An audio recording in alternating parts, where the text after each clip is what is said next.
एक महत्त्वाची बातमी, सरपंच संतोष देशमुख हत्या प्रकरणाची सुनावणी सुरू झाली आहे। विशेष सरकारी वकील उज्ज्वल निकमांना बदलण्यात यावं, आरोपीच्या वकिलांची सुनावणी दरम्यान त्यांनी मागणी केली आहे। निकमांचा राजकीय संबंध असल्यानं केसवर परिणाम होतोय, आरोपीच्या वकिलांनी असा युक्तिवाद केला।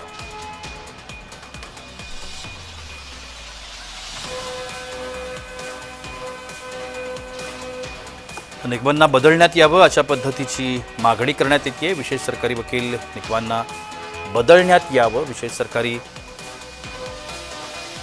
आरोपीच्या वकिलांनी या संदर्भात मागणी केली। आपण या सगळ्या संदर्भात अधिक माहिती घेण्याचा प्रयत्न करूया। आमचे बीडचे प्रतिनिधी आमिर हुसेन आता माझ्यासोबत दूरध्वनीवरून संपर्कामध्ये आहेत। एक महत्त्वाची बातमी आमिर, आपण या निमित्तानं आपल्या प्रेक्षकांना सांगतोय, काय निर्णय होऊ शकतो? उज्ज्वल निकमांना बदलण्यात यावं असं आरोपीचे वकील म्हणतात।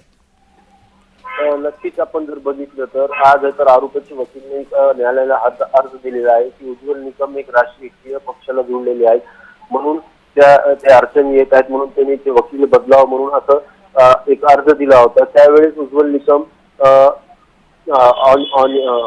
ऑनियर होते पीसी द्वारा ते म्हणले की असं कुठल्याही कायद्यात असं नाही की राजकीय पक्षात असल्यानंतर ते लढू शकत नाही। मी एक वकील आहे, माझे पेशा एक वकिलीचा आहे, मी एक केस लढणार आहे। आणि आता हे जे युक्तिवाद झाला हे सकाळच्या पारीला झालेला आहे, 11 ते दुपारच्या टाइम झालेला आहे। आता दुपारी 3 वाजता हे आपल्याला उघडकीस येईल की कोर्टाने राखून ठेवलेलं आहे की नेमकं आता हे काय होणार आहे। विशेष म्हणजे आज जे सुनवाई होती ते चार्जशीटवर आहे, तर फ्रेम चार्ज करायचं आहे असं ही सुनवाई होती। पण आता आरोपीचे वकीलनी हे एक अर्ज दिल्यानंतर आता कोर्ट दोन्हीकडे काय लक्ष देते आता आपण दुपारच्या नंतरच करणार आहे। 3 वाजता सुनवाईला सुरुवात होईल, त्यानंतरच आपण कळेल की कोर्ट नेमकं उज्ज्वल निकमबद्दल काय बोलतील आणि चार्ज फ्रेम होणार आहे का नाही।